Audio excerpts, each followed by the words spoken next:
Hey everybody, it's Ed. I wanted to be sure that you're all aware of the course I'm leading with the Free Flow Institute late this summer on the Green River in Utah. For 5 days, we'll float through the Green River's Gates of Lodore and Dinosaur National Monument, where we'll examine the region's rich history, discuss past and present conservation challenges, and learn how effective storytelling can be a powerful tool for protecting our beloved wild places. It's going to be an awesome adventure with great people, and we're going to learn a lot. So I'd love to have some of you join me. There's still some spots left on the roster, but the course caps out at 12 people. So I'd encourage you to check it out, and if you're interested, sign up. To learn more, follow the link in the episode notes or go to freeflowinstitute.com and look for my course, which is called Place, Power, and Purpose. Thanks so much.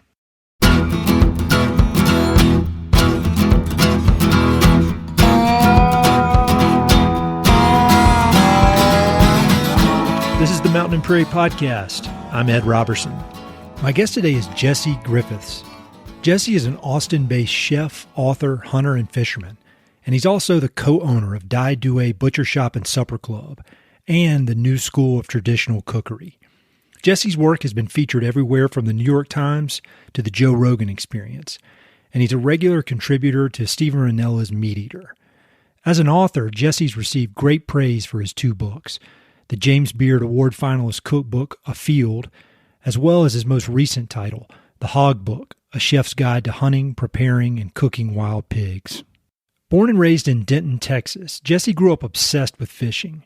He loved catching the fish, but he also loved cooking and eating them. As a teenager, he started working in restaurants and became more and more interested in cooking, an interest that he pursued full-time after graduating from high school. Propelled by a deep curiosity and a desire to broaden his perspective, he would save up his money and then travel, studying food and cooking in a wide variety of cultures around the world. Eventually, Jesse combined all of his unique personal and professional experiences and opened his own restaurant, Dai Due, which features food that is, quote, produced in a fair and equitable way, represents local culinary traditions, and supports farmers and ranchers who are striving to improve the quality of our food. I've been a fan of Jesse's work for many years, so I was thrilled when we were introduced by a mutual friend.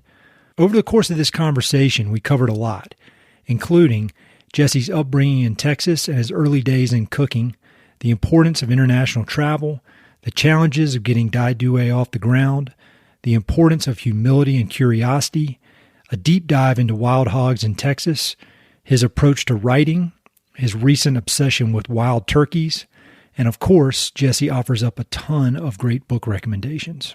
I love this conversation, and I was blown away with Jesse's kindness and humility. I really appreciate his taking the time to chat with me, and I know you'll learn a lot from Jesse's fascinating life story. Thanks for listening. Well, Jesse, I'm really excited to chat with you. I feel like, in a way, you probably don't know this, but for me, I feel like it's been a long time coming because we share a lot of mutual friends, and then we overlap down in Houston at the Wildlife Society's event down there, but didn't end up meeting, and our mutual pal, Romy Swanson, connected us. So I'm super excited to have you on, and I've been watching your work from afar from a long time, and it's been really cool to me because as I've been watching your work, I went from not really knowing anything about hunting or getting my own food or preparing my own food that I'd hunted to a few years ago. I actually killed my first cow elk, and now I'm somewhat obsessed with cooking, which has been quite a big shift for me at age 45, kind of having this formative experience of getting my own meat and cooking it for my family.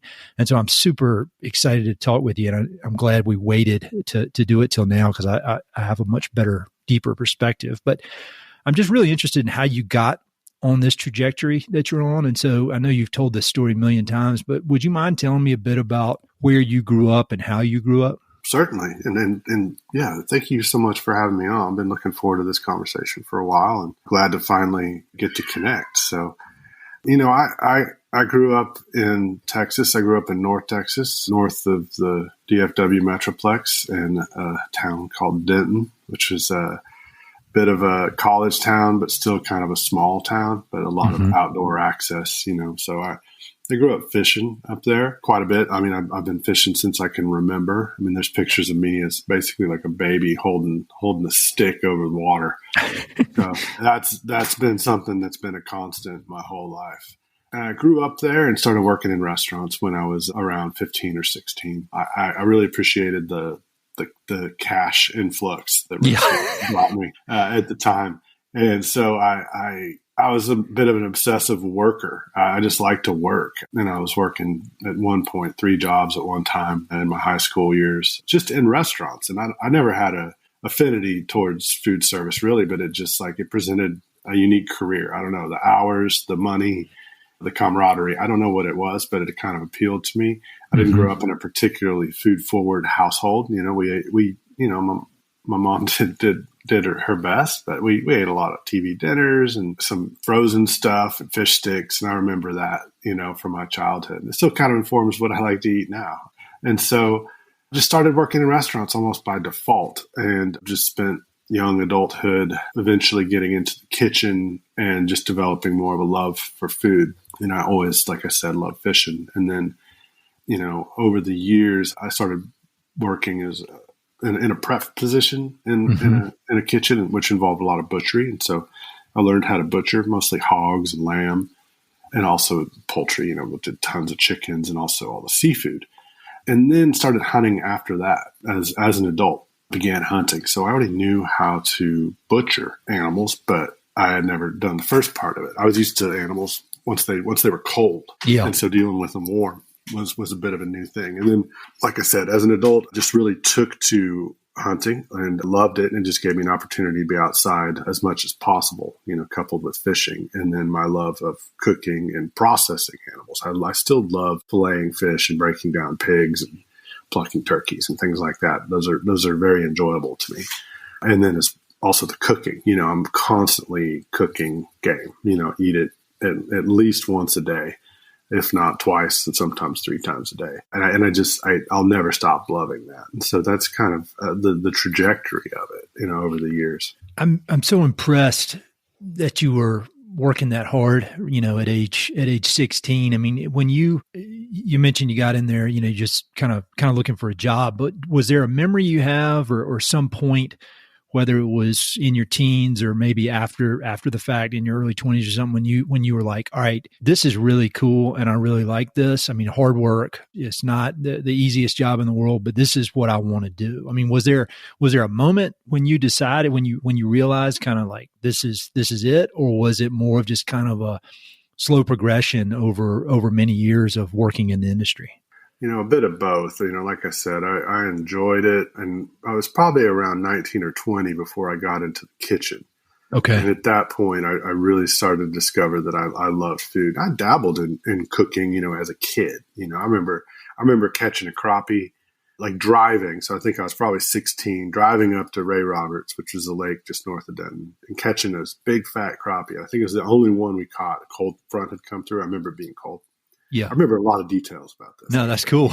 That's why you're such a good storyteller and writer and everything, because you that stuff sticks in your brain. Yeah. I caught it on a red and white jig at the base of a beaver dam, too. It was a beaver dam, and I was standing on it, and he was right there at my feet, basically. And took it back and fried this crappie, filleted it, and I was with my friend, and I didn't really know what I was doing, but I knew that you put it in cornmeal and fry it, but we didn't have any oil, and so I cooked some bacon and then left the bacon grease in there, and then fried some potatoes, and then fried the crappie after I put it in some cornmeal, and then we ate all that with ketchup. And to this day, that's probably one of my favorite meals that I'll still make, even for breakfast too. I love that, like a little cornmeal, fried fish, and bacon and potatoes. Dude, you're killing me. I haven't eaten yet. And now like my mouth is all water. But things like that. I think that I knew that I wanted to cook, and then being in the industry, and I mean, kind of the way that I remember it is I realized that as a server or management, especially in a smaller town, that there wasn't a strong future for me, or just like too much cash, if that makes sense, which can be a dangerous thing to a young person. Yep. And so I felt like there was probably more longevity in the kitchen, but less money. And I was right. Yeah. And so I went ahead and just kind of cast my lot in the kitchen. I don't ever remember, there being an epiphany or one day where I'm like, this is what I want to do, but it just happened. And I never went to school. I mean, I graduated high school and then never pursued much beyond that and just decided to work. And that worked out well for me. That path was great. And so I stayed in the kitchens and just worked and learned. And I would stay in the kitchen for quite a while if it was a good one. I worked in many, many restaurants over the years, and I also traveled a lot. And I think that if there was anything I had to attribute the pace that I learned or the education I got, it would be travel and going to other places and eating other people's food, which is you can't really experience a place as well in my perspective as by going there and eating the food. So, I mean, the first place that I discovered was Italy. And, to this day, I have a very strong sense of place with Italy. I think that I love the food. I love their simplistic approach. And I think that the way that I cook is kind of based in that mentality, not the ingredients necessarily, but the mentality. And what I saw when I first went there really blew my mind, and how simple food was and how ingredient based it was, and how, everything there came from that place. And then all the other things that ensue from that, just that basic stance. We're only going to eat food from here. We're going to grow the best possible ingredients. We're going to treat them with the most care.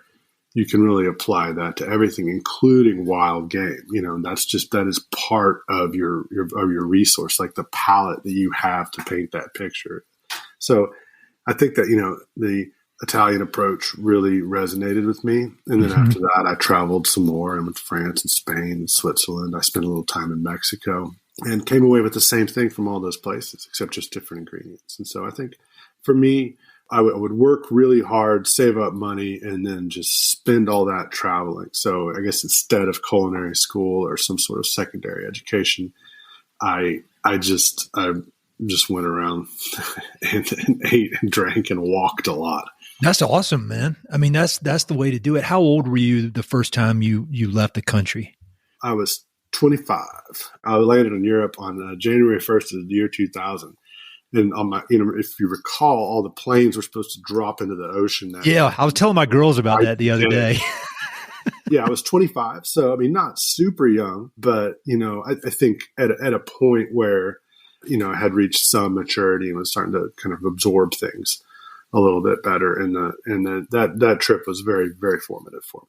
There's something the word you just used, formative, about getting out of the United States and looking at the United States from the outside in. I mean, I never really traveled internationally until I was like 31. And then my wife and I lived in Central America for a year. And so I kind of went from nothing to all in. And whether you're thinking about food or just even just the way societies work, it was such a powerful experience for me to look inward at the United States and kind of see how the United States is perceived from the outside, and then second guess in a good way some of the things that are taken for as the norms in the United States. And so that's one thing I want for my two little girls is international travel as soon as possible, because it's just, I don't care if you're talking about your career or just the way you live and the way your house is and the amount of junk you own, that kind of stuff. Like, getting out of this country is very, very important. I mean, I love the United States. I'm not trashing it, but I think it's good to get some perspective. Do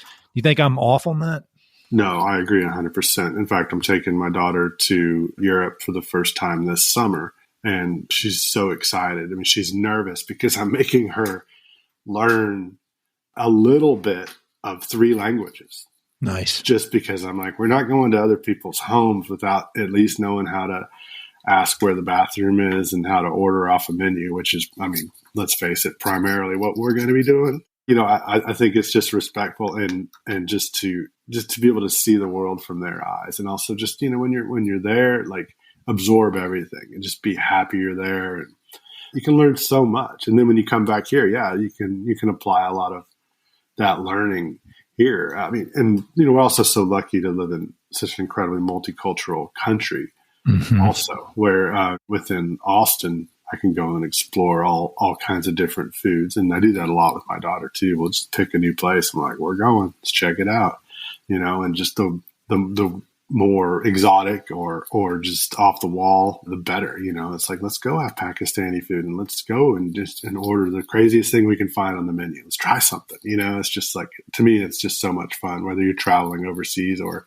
domestically. I love that. And again, I feel like I kind of woke up to that kind of thinking later than I would have liked. But, if I didn't pay attention, or maybe if I hadn't have lived abroad or I don't know what, but I go to a restaurant and order the same, order something that I like, that I know I like, whether, burger, steak, whatever. But what I've started doing along the lines you're saying is like, try to pick the weirdest looking thing on the menu. I mean, you don't want it to be gross, but like make it memorable. It's like staying at a Holiday Inn versus staying at some really weird Airbnb or some really weird bed and breakfast. Like, I'm looking to make memories here. I'm not looking to just do the same thing every day. And so I think food is just, you got three times a day to kind of get weird with it and make it memorable. So, and again, I'm so late to this whole thing. I don't know what the hell I was doing for a long time. Well, there's still plenty of time. I hope so, man. Lots of time to just, and it changes every day too. I mean, food is just a constant, and that's what I love about it too. And with the internet now, I mean, you can just do food research or just discover things and just like look into the history of foods and the different cultures and why they've evolved. And I think it's just fascinating. So back to your career. When was how long have you been at it when you started looking around and you were thinking, all right, I've learned a lot. This has been really great, but I've got my own ideas about, how I would like to have a restaurant work or what I'm focused on here, because you've definitely, established yourself as an innovator in the world of cooking. And so did you have some mentors that, I mean, I would guess the travel made you think outside the box a little bit. Were there any mentors you had before you went out on your own that helped you kind of think of the way you wanted to do it versus the way your bosses were doing it? Definitely. I mean, and I think that as much as I appreciate the term innovator, I think that that's not exactly correct, and that the way that I approach food is from a very archaic standpoint, like very old. Yeah. Like, I'm just saying, let's just use what we've got around here. In fact, that could in fact be the oldest human notion. You're right. Or let's just say top two. And so I think that, for me, I was working in many restaurants, and before I went to Europe for the first time, we could open up a box of let's say an esoteric cut off of a cow, like the hanger steak. There's about probably 18 to 24 ounces of hanger steak, if that, per animal, and I could open a case of 60 of those. And to me, there started to be something that felt a little strange about that, like resource wise. I'm like, what's happening here? Like, we can have whatever we want whenever we want it. If I wanted asparagus while I was working in a restaurant, it didn't matter what time of year, I could have that thing. Yep. And it'd be flown around. And then I went to Italy, and I was there in the kind of the depths of the off season, in a very touristy city in the second half of my trip there when I was quote unquote working. The thing is there was nobody to serve because it was in Venice, and it was right after the holidays. And so it was kind of dark and cloudy and rainy and cold. And so there was nobody there. And then also kind of a rough time of year for produce. And so we're operating in the kitchen of a hotel. Hotels are notorious for serving you whatever you want. You can have whatever you want. Just I want a steak, I want asparagus, I want hollandaise, I want lamb and mint jelly. You got to have all those things in an American hotel. There, the kitchen was stocked with 3 sizes of arugula and some lemons. Mm-hmm. And those lemons were generally just picked from trees around Venice. And there's not a lot of trees in Venice. I mean, literally probably dozens of trees in that city. It's pretty crazy. And that was it. And seafood. It was very austere. And so we got when I was there, we literally got on a gondola, went to the fish market and picked out some fish, and then came back, and then the chef, prepared this meal. And all we had was this arugula. And maybe there's some radicchio involved, but the point being, it was just like there was very little to be had, and nobody nobody was freaking out in the kitchen like, oh my God, what are we going to do? They were just like, this is what we have. And it was all beautiful. And that mindset of like, oh, you don't always get what you want, at all times. But, if there's a well-developed food system, there will always be something. And then if you combine like the cooking community with the eating community, like your constituency, like the customers, and everybody is on the same page with that, like, oh yeah, we don't expect there to be strawberries right now. Mm-hmm. We know that there's not. And then the restaurant therefore doesn't have to serve strawberries, and they just have whatever they have. And I thought that was really beautiful. Not to mention the food was stunning. The olive oil was of great quality. The lemon was perfect. The arugula was perfect. And the fish was perfect. And so you had all these perfect ingredients. What more did you really need? And then in the summer, of course, all that would change, and there would be so many things that you could have on the menu. And there'd be like these up times and down times and vibrant times and sometimes where the menu is a little more sedate. And that was really inspiring to me. And then I decided, like, well, what if I came back to Texas and applied the same rules here, where we just didn't get whatever we wanted. And we started to celebrate our ingredients here. And at the time, it was a little hard to get things. We had farmers markets. I will say in the time, that was 2006 when we started, me and my business partner started Dai Due. So it was quite a while ago, and the farmers markets were a bit undeveloped, and being able to source all the food like I'd like to was hard. But it has changed so drastically now that I would almost say it's easy. Wow. Just source local foods. I mean, it involves to this day a lot of education as far as your customer, as why we don't have lemons right now, or why we're still waiting on strawberries. Or, certain times a year, we just don't have this or that, and it's just, but it's that conversation is becoming easier because the customers are becoming more educated, and also the supply systems are getting better. So, going back to where it started, I'd say that I definitely had mentors. Some of them, worked in more traditional style restaurants that were just excellent cooks that were still just ordering whatever. And then some people, like the chef in Italy, were just doing what they always did, and just serving arugula and fish. But, over the years, I've worked with some just very incredible people and still do, like the staff at Dai Due, I would still say is a very inspiring thing to me because of just how hard they work and how much they believe in the cause and how flexible they remain. And so I think that, certainly had a couple of mentors or people that inspired me, but overall, it's just like there's a lot of wonderful people in this world, and I think that the real trick is just surrounding yourself with them. Yeah, I think that idea.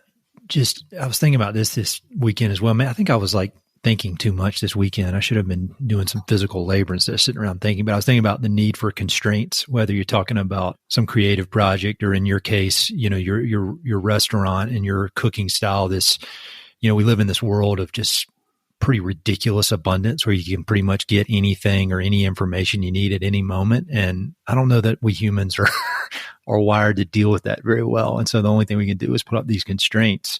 Thinking about starting your restaurant, I used a long time ago in a different life, I used to be in the commercial real estate business, and the stat, I remember when people wanted to start restaurants and they would call looking for space. And I remember the stat that would go around was that after 18 months, only 1 out of 10 restaurants was still going to be in business. Right. So, you're entering a tough business by any metric. And how was the first few years of getting the restaurant up and going? Because like you said, it was not as easy to source the ingredients. It may have been, even though it's an ancient idea, which I love thinking about that, it was probably a little bit outside of the ordinary then. So just from a business perspective and getting the thing going, how were the first few years of Dai Due? Well, it was started very small. So in 2006, we were doing what we called a supper club. And that, now it'd be called a pop-up. And just a private dinner where we're serving a set menu in a place that would have us. And so that would be a farm or a hotel or even somebody's house. Just kind of started from there and built a pretty good following.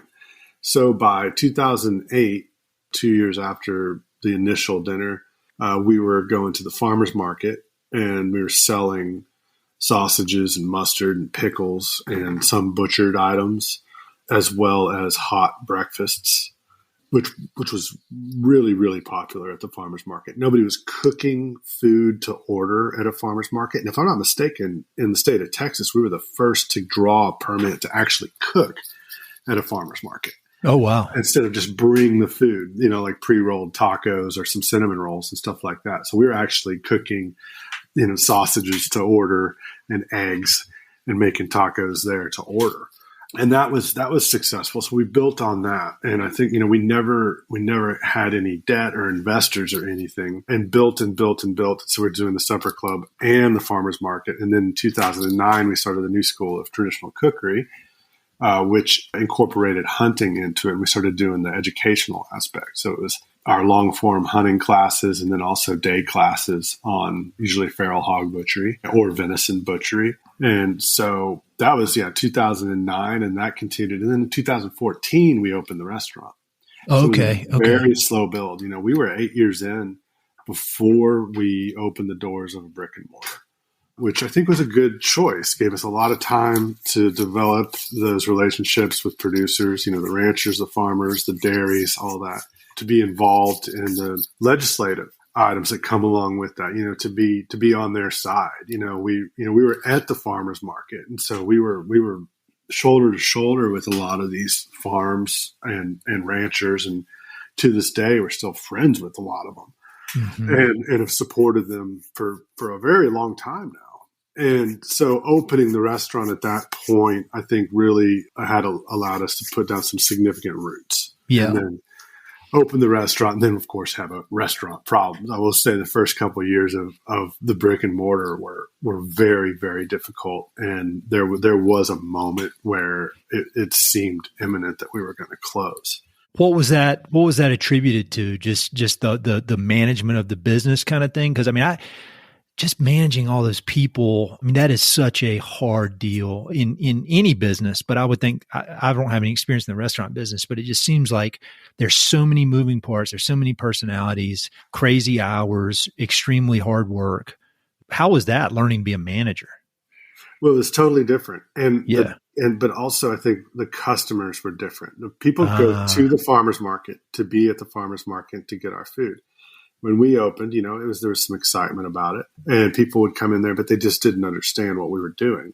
Why don't you have lemons? Why don't you have this thing that I want? I don't understand this food, and so there was some backlash. And I, looking back, I don't think I handled it the right way. Now we know, we've learned so many nuanced lessons about how to present the food, how to kind of toe this line in between scarcity and something that's an attractive dish. There's a lot of nuance that has to be put into it. And we've had a lot of time to become a lot better at it. But the first 2 years, I think, between dealing with the minutia of running a restaurant, which is just, everything is breaking all the time. People aren't showing up for work. It's just disaster after disaster. And then on top of that, you're supposed to be cooking very quickly and constantly.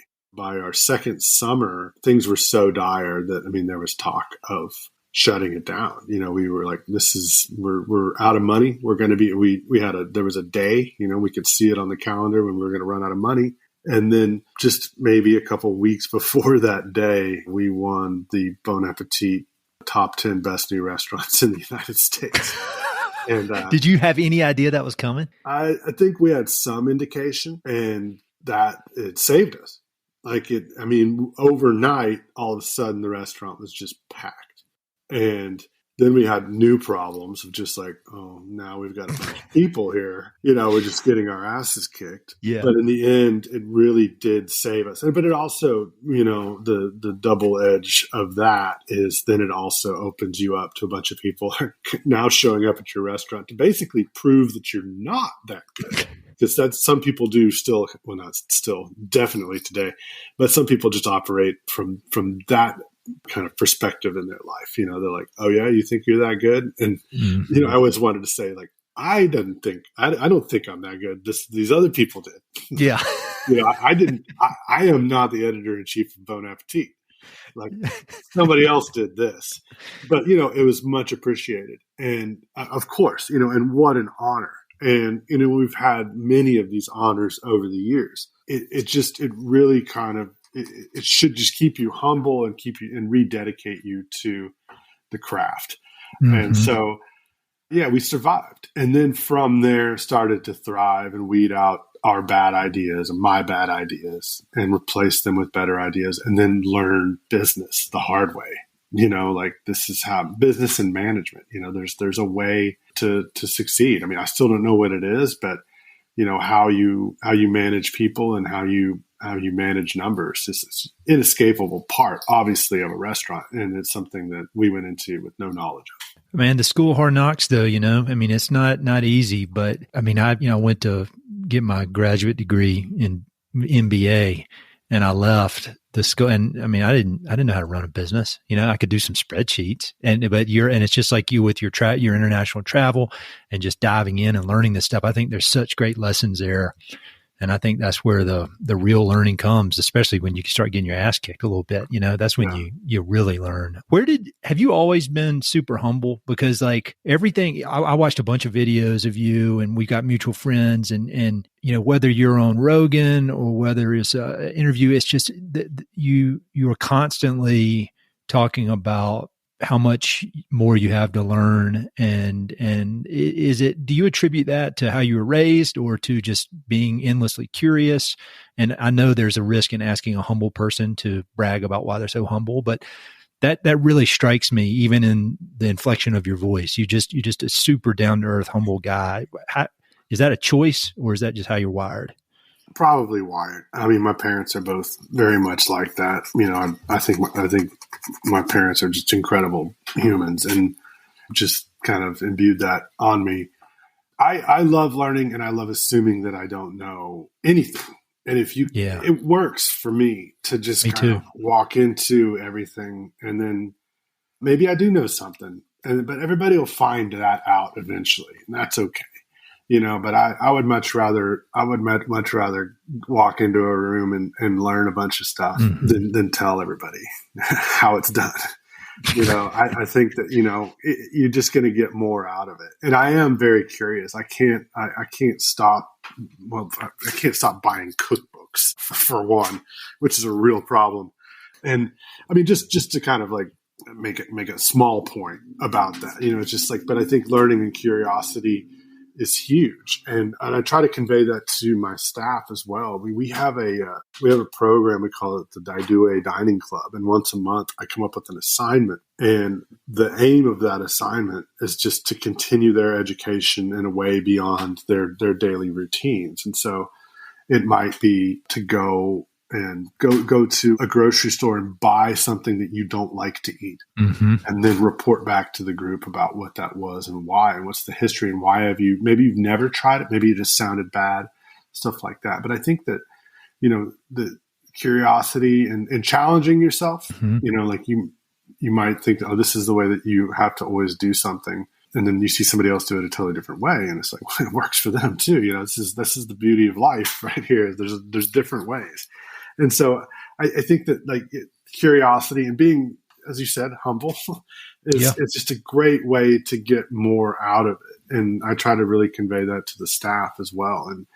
But we also, I've worked in restaurants where you felt like knowledge was kind of kept in a vault, where it was like, we don't want to share any of that. And I think that is incredibly short-sighted. And I think that all knowledge should be shared, which is why, like, if you're working at Dai Due, we don't have any trade secrets. Like, we will absolutely teach you to our fullest extent everything that we know about all topics, because I feel like it makes for better employees and happier employees and more dedicated employees. And my end goal is that eventually they're going to leave, and as great as they are, I understand that, but I want them one day to take all that knowledge and do the same thing. And that's how things get better.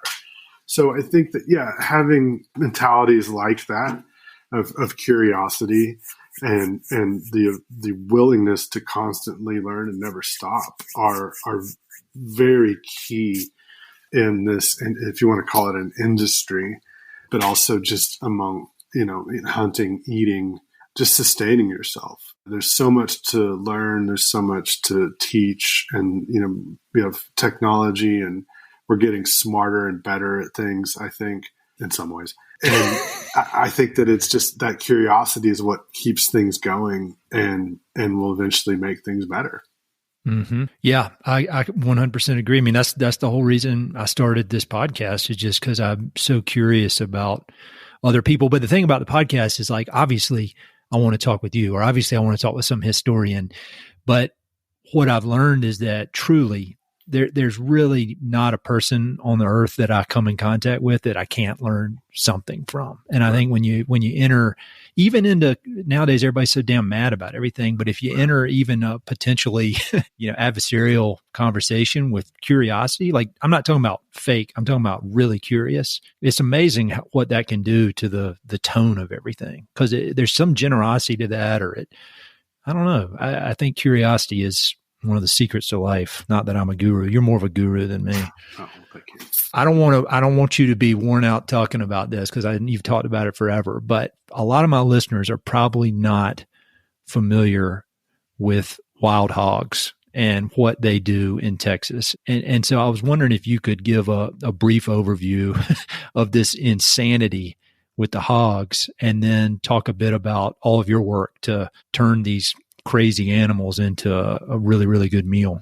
Yeah. I think that most people know that we have a huge population nationwide of feral hogs, mostly in the Southeast, some in California, and then there's pockets kind of springing up elsewhere. But notably, about half the feral hogs in the country are in Texas. And this is for a lot of different reasons. Habitat here is perfect. There's a lot of private land where they can find a good deal of sanctuary. And then the general topography also provides them with a lot of safety and the ability to breed. So what that's resulted in is a 100+ year explosion. I mean, the populations have existed here since the 1500s, but I'd say in the last 100 years is when we've really seen a real boom in the population of feral hogs. And then every year beyond that, it's just getting more and more profound. And we have a ton of them. They're very smart. They're mostly nocturnal. They can be difficult to hunt. They exist in great numbers and they breed prolifically. So hunting them is not necessarily the best way to stay in front of them, because you can usually kill one at a time and there might be 30 in a group. Wow. So you're not going to make a huge dent just through hunting.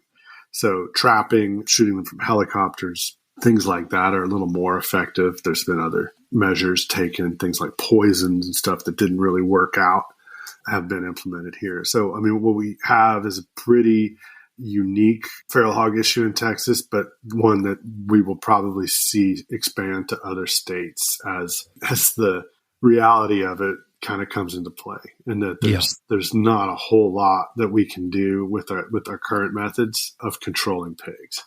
Mm-hmm. So my perspective was, we've got this animal and it's an invasive. It for all intents and purposes needs to be killed. And then there was a lot of mythology and misinformation out there about the edibility of hogs, because they are not like a farm pig, which is, I mean, if you've ever seen one, they're not exactly clean themselves. No. The wild hogs had developed a reputation of being anywhere from inedible to difficult to cook, or downright dangerous to cook. Like, you just couldn't eat them, you'd die, something like that. And so over the years, we, especially once we started getting into the wild aspects of the business, the new School of Traditional Cookery and hunting classes, we started to really see an uptick in questions about hogs. They're always a topic. You couldn't really do a venison butchery class without having a bunch of people ask about feral hog. It was just, I always say, it's the elephant in the room as far as game cookery in Texas in the last 20 years. And nobody was clearly addressing it, ourselves included. It was a tough thing to try to give an elevator speech on. people had such diverse opinions about feral hogs that you could, have a group of people in front of you. One of them would say all feral hogs are inedible, and one of them would be, on the side of, I think that's the most delicious game meat I've ever had. Wow. So, you've got a very diverse array of opinions. And of those two opinions, one of them had actually tried pig and one of them hadn't. So that's one thing that we started to realize. And this applies to a lot of wild cooking in general. It's like, I don't like to eat blank.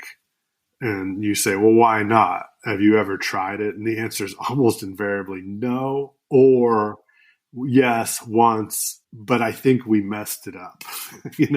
Could you imagine saying something like that? Like, I would be so embarrassed if I said something and somebody caught me saying, like, if I'm blabbing about something and then it turns out I don't have any experience. I think that's part of why I don't want to ever have hardcore opinions about most things, is because that just strikes me as I would be so embarrassed. But maybe I'm off there, just blabbing about something that I've got no understanding of. Right. But I think if and I think the right perspective, and what I took from the beginning, is just like, instead of arguing or saying you're wrong or dismissing this crowd, it's just to be like, okay, well, why?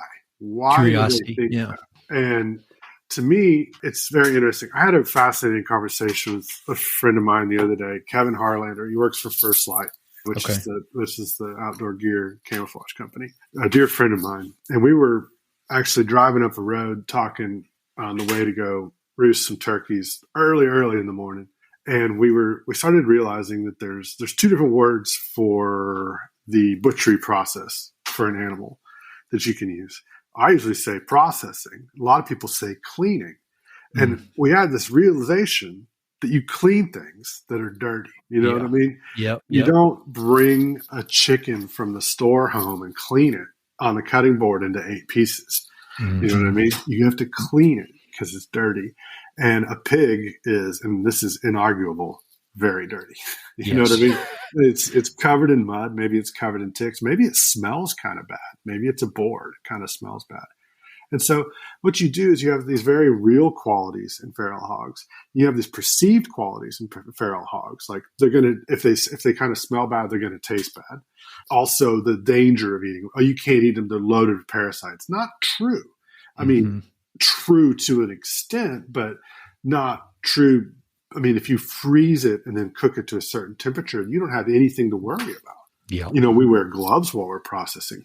So you start to develop these kind of senses of what it is that's convincing people of these qualities.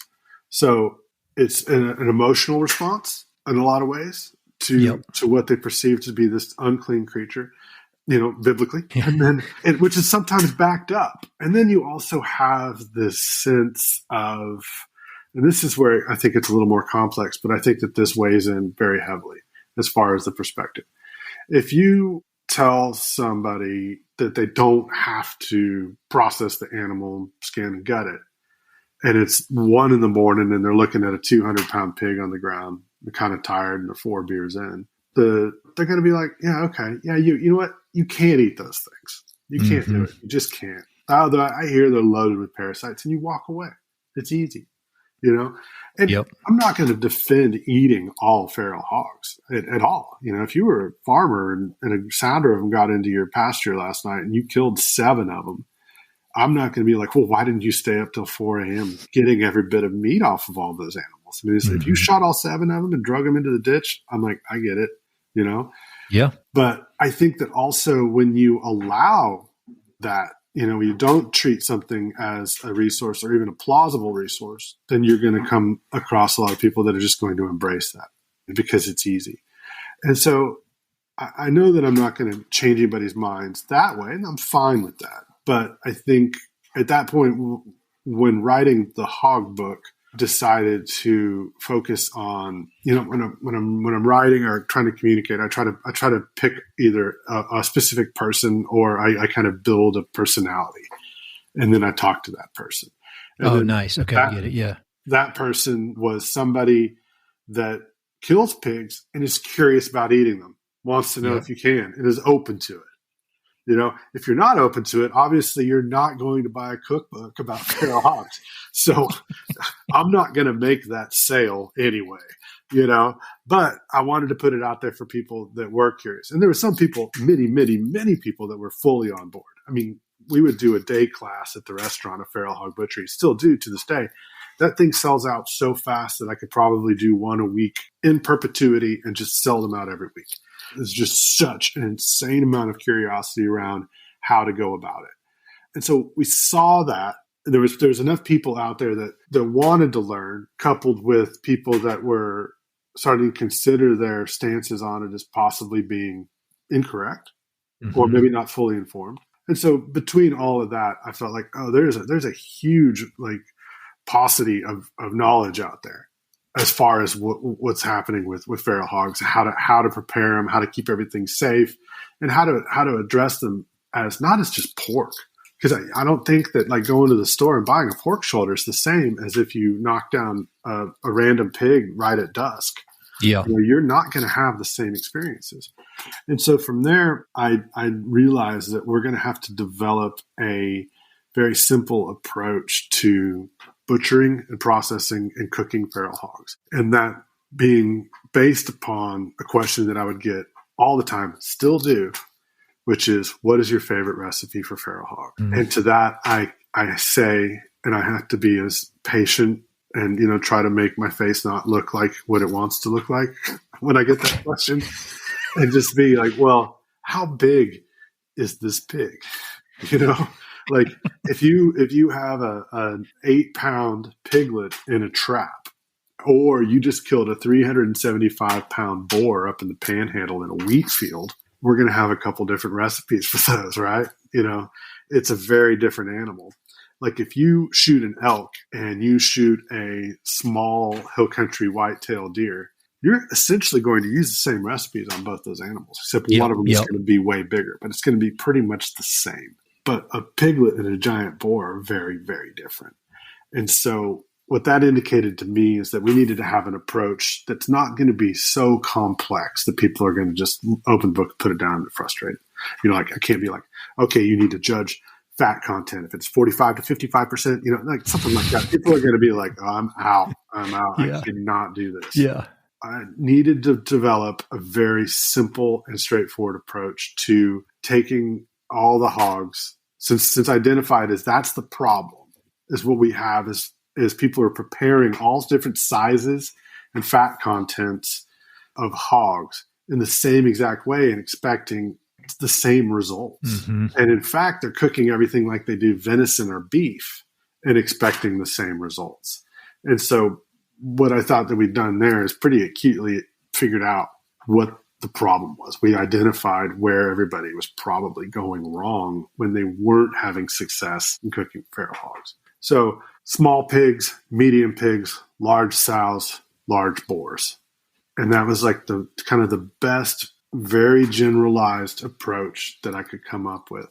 And anybody that had just shot a pig and walked up on it, they're like, oh, look at this. And if they wanted to use the book as a reference, they could say, oh, hey, I just shot a large sow. And then boom, go to the large sow chapter. And then that would be a kind of a guide for what a large sow typically looks like. But, there's a lot of caveats in feral hogs because they're all very different. They're all individuals. They're anarchists. They don't follow any rules. They're just they're sinners. They lust and gluttony and name it. They're the kind of the worst in a way, and that's what also it makes them hard to hunt and hard to cook as well, because each one can be a little bit different. But if you are able to convey, a sense of the differences and how those differences will apply to cooking, then I think that people will have more success. And then once the book came out, that's what we got as feedback. And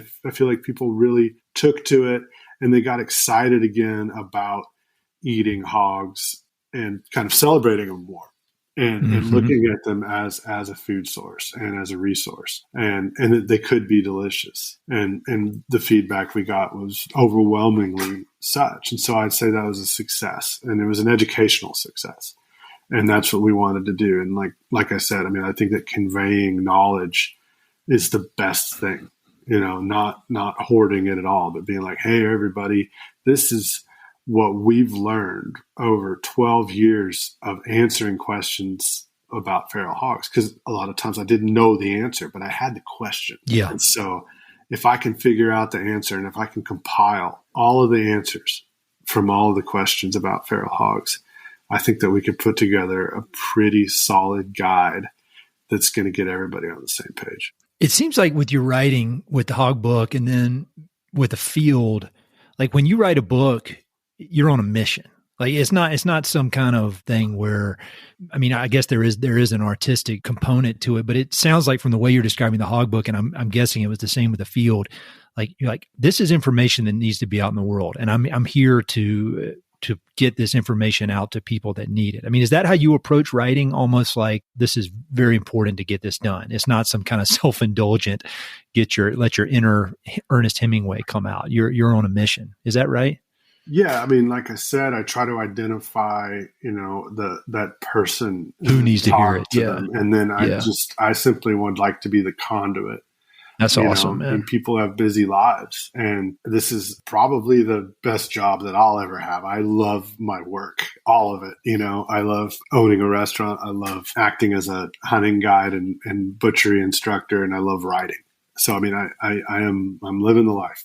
I really love it. And so I would love to be that person. And I think that, just act as an informational conduit to, and I always say constituency. I think that people that after a while, they kind of they might come to you to represent something. Like me currently, to many people, I represent cooking feral hogs, which is great. If I can be that, like I said, that conduit of information to people about that, then I'm happy and they're happy. I've heard that you've been going pretty hardcore obsession with turkey these days. Can you talk about that? Are you working on a project with that? Is it just something that you're trying to learn more about? I mean, I know being a super curious person myself, I can find myself going deep down rabbit holes just for the sake of going down rabbit holes. And so I'd love to hear about what you've been doing with turkeys. Definitely. I feel turkeys are such a 180-degree pivot from feral hogs as well.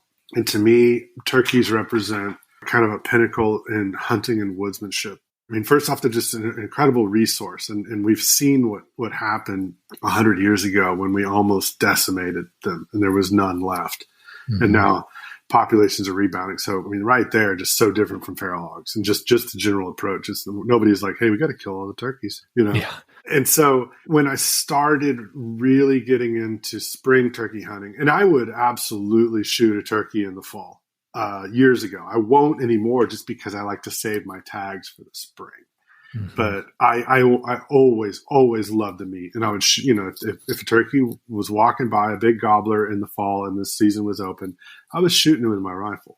But then when I really started spring hunting them, something kind of clicked. And I think it clicks for people for different things. Some people love to fish for marlin. Some people only love to hunt for elk. And I think that's amazing and wonderful. I don't do either of those things, but what really resonated with me is turkeys because I live in Texas and we have an incredible population here. It's in the most beautiful time of year, the springtime in Texas, which is it can be just phenomenally gorgeous. It's a hard hunt, and it's something that I discovered that even if I fail and fail miserably at it, I come out of that feeling different than if I'd failed at something else. I don't know if that makes sense, but it makes perfect sense. It is an education. And I failed on Saturday so hard at turkey hunting. And I'll admit I was being a real baby about it for probably about 12 hours. I was feeling very sorry for myself and it was probably a little bit hard to be around. But by the next day, I was feeling a lot better about it because I looked at the 20 things that I did right and then contrasted them with the 2 things that I did wrong. Mm-hmm. And I'm like, well, next time you should do 22 things right. I feel like I'm not going to make those 2 mistakes again. Now, I mean, everything else played out perfectly, but in the end, I just botched it. And it's such a chess game that you can't just get most of it right. Sometimes you can, and I think that's the appealing thing about turkey hunting to me, is that I feel like it's a great way for me to go and learn patience and fortitude, to really exert yourself. I mean, either you can sit still for 7 hours, or you can go to Oregon like I just did and climb mountains and waist deep that's snow. hardcore, man. It was hardcore, especially the guys I'm with, that are like 29-year-old mountain men that are just like running over these snow drifts. And I'm just like, what? I mean, obviously the layer of ice on the top, the weight limit was somewhere between them and me, because I was definitely going right through that ice on every step. And it was incredibly hard. And I loved every second of it. And it was also a difficult hunt. There was only one turkey taken between the four of us in almost 4 days of hunting. Wow. And it was just a real challenge, but I wouldn't change anything about it. And I love those birds, and I love, love, love eating them. It's possibly my favorite game meat. We're having it for dinner tonight. And everything about them, I think that they're this beautiful, majestic animal. We kind of toe this weird line of, killing them and then conserving them. And I think that we've hit a pretty good point in that process, through a lot of these amazing conservation groups like NWTF that have really put a lot of energy into it, and also the history and the lore and the culture behind it. And also just being around really good turkey hunters is very exciting, just to see like how much farther you can go. Like, if I was telling a friend the other day, Ben O'Brien, I was like, you're in turkey college and I'm in turkey first grade. And it's so exciting to like look at like, like I can't even wait for middle school. It's going to be amazing, when I can use a mouth call and it doesn't sound like a kazoo, and so I just, there's so much to be learned about it. And every time you go out, even when you think it's a slam dunk, it's not going to be, and something's going to go south. I'm going tomorrow and I'm so excited, and I have like no idea how it's going to happen. It looks like it's going to rain. There might be a thunderstorm, and I'm like, bring it. All I know about tomorrow is those turkeys will get out of the tree. That's it. I love hearing that, man. I love your operating system. And I try my best to, kind of operate in the same way. I was talking to one of my buddies yesterday, and we were talking about how sometimes when me and you are about the same age, and people get to be about our age, and they start shutting down different things, and they kind of get real sure of the way they're doing things. And I feel like it's so important, whether it's natural, whether you have to force yourself to do it, to do just what you're saying and get out there and kind of get your ass kicked and have to learn something new. I mean, I learned how to surf pretty late in life after thinking I was a really good swimmer and knew all about the ocean, and and it was such a wonderful experience to get my ass kicked hard over and over and over, and then slowly figure it out. And I want to keep doing that shit till, in the grave, I mean, I don't see any other way to live. Do you? No, not at all. And I think that, in the instance of turkey hunting, being a good turkey hunter will invariably make you really good at hunting whitetail. Oh yeah. Or ducks or squirrels or even a better fisherman. I mean, just like the patience, just sitting there and being like, what? I really should wait here for 2 hours, 3 hours. I should probably just not even move a muscle for 3 hours. And then, 2.5 hours in, gobbler just walks in silently, and you were right. Like, it's like that, those things like that will happen, but it takes so much belief and patience and grace to do it. But then a lot of times it doesn't happen. Yeah. I love that, and then the second guessing, and then it's terribly exciting to me. It has been hard to operate as a hardcore turkey hunter at the same time as all the amazing spring fishing is happening. Oh, sure. Yeah. Because I used to have my seasons very dialed. Like I would seamlessly go from ducks right into spring fishing, and then like do a little turkey hunting, and then summer was just chilling with the family and crabs and maybe a couple trips to the coast, where it was like kind of break time, and then September is doves. And then October, November, you start to get back into deer and hogs and things like that. And everything worked out great. And then turkeys rolled in and ruined everything.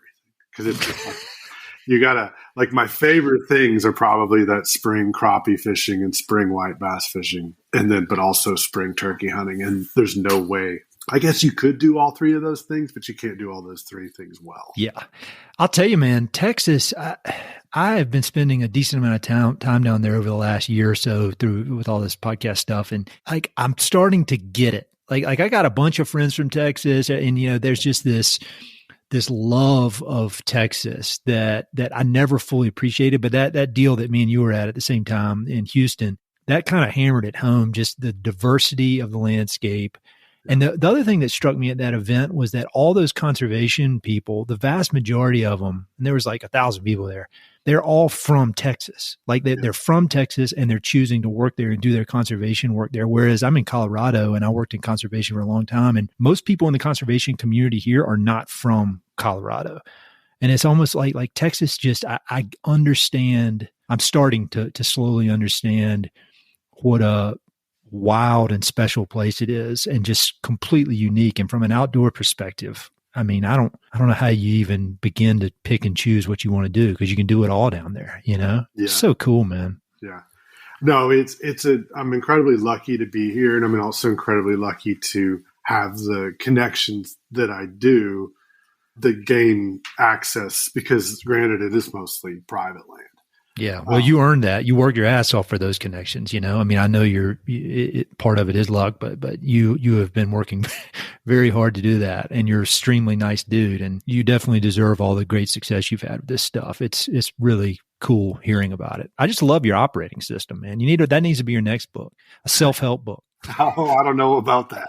Yeah. Wait, so speaking of books, I'd love to hear if you have any recommendations. You mentioned you're always buying cookbooks. My wife actually just sent me a text in my little backyard shed. She's like, the number of books in here is ridiculous. And so it sounds like you might have a similar issue.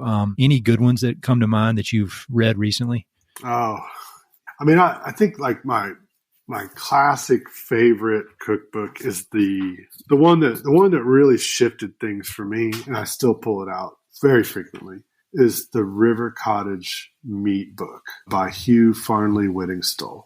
Okay. And so he's kind of, or was, this like Emerald Lagasse figure in England. And he was a smallholder. So he moved out of the city and just started raising his own animals, foraging and fishing and hunting, and growing vegetables and trading with neighbors and raising pigs and things like that.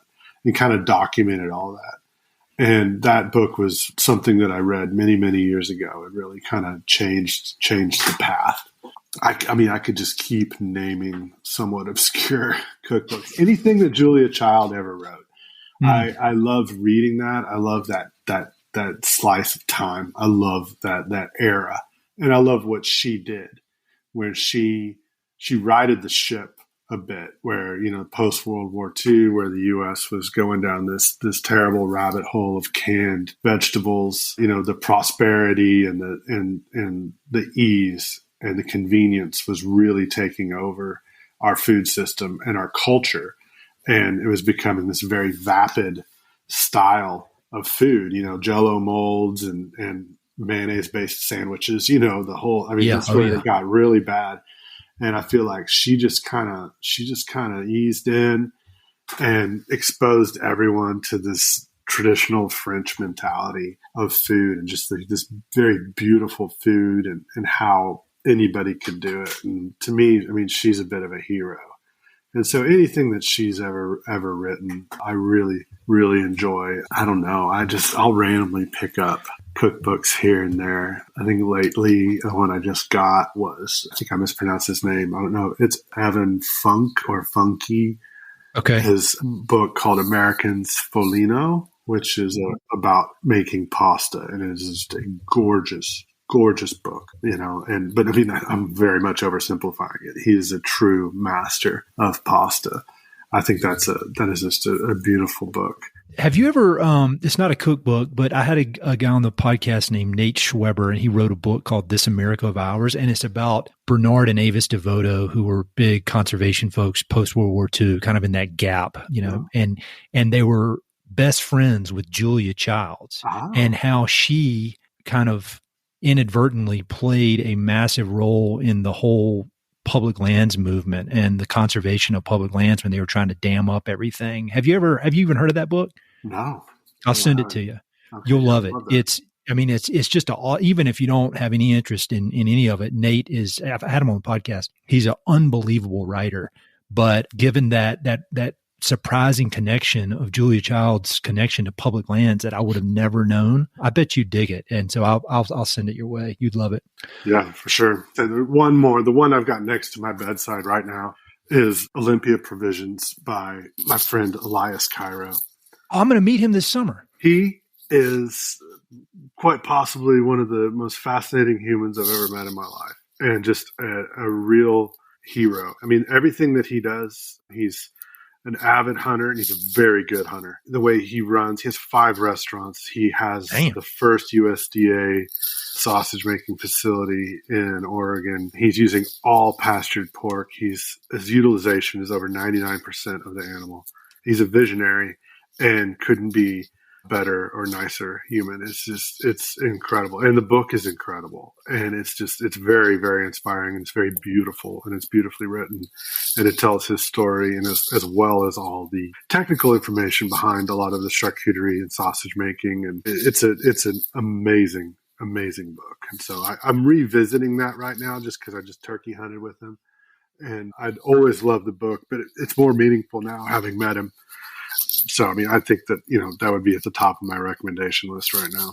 No, that's funny you say that, because we're going to be at a festival up in Montana. He's cooking up there, and I'm asking people questions. And so I'm super psyched to meet him. I've heard great things about him. So that's, I'm glad you said that. That's awesome. Well, man, I've already taken way too much of your time, Jesse. You're really great. And I'm so glad we finally connected here. And I'm just a huge fan of all of your, the products that you produce, but even more, I'm just a fan of how you operate. I think there's just so much there to learn, and just makes my life better getting to have these conversations with people like you. So really, I appreciate you taking the time, and hopefully I'll get down there to Austin sooner or later and we can hang out. Please do. And Ed, thank you so much. You're so kind, and I really appreciate the opportunity to have a conversation with you. Hey, it's Ed again. Thanks so much for listening to the podcast. I know your time is valuable, so it means the world that you spend it listening. If you want to support the podcast and help it to continue to spread and grow, there are a few ways you can help. Number 1, pass it along to a friend or share it on social media. Word of mouth recommendations are the most powerful way for ideas to spread, so I'd love it if you could share the podcast with a few pals who might enjoy it. Number 2, you can go to Apple Podcasts and give it a 5-star review. Good reviews encourage the Apple overlords to suggest the podcast to others. So there's a link in the notes if you'd be so kind as to give it 5 stars. Number 3, you can support the podcast financially via Patreon, and there are exclusive benefits for those who do, including a monthly behind-the-scenes newsletter, Mountain and Prairie stickers, live and recorded video chats with podcast guests, and much more. Number 4, I've also got 2 emails that I send out. The first is my weekly email called Good News from the American West, which I send out every Wednesday. It's only positive news, something we can all use a little more of these days. And my other email is my bi-monthly book recommendations email. 1 email every other month with 5, 6, 7, or 8 books that I've recently read and highly recommend. The thousands of people on both of these lists will vouch for me. No spam or other funny business. And number 5, finally, check out my online store for Mountain and Prairie stickers, shirts, and coffee mugs. I've got some really cool designs from Western artists with more on the way. So head to mountainandprairie.com/shop to check it all out. I'd love to connect with you. I'm on Instagram and LinkedIn, so look me up on either of those platforms by my name or through the links on my website. All right, that's it. Thanks so much for your support.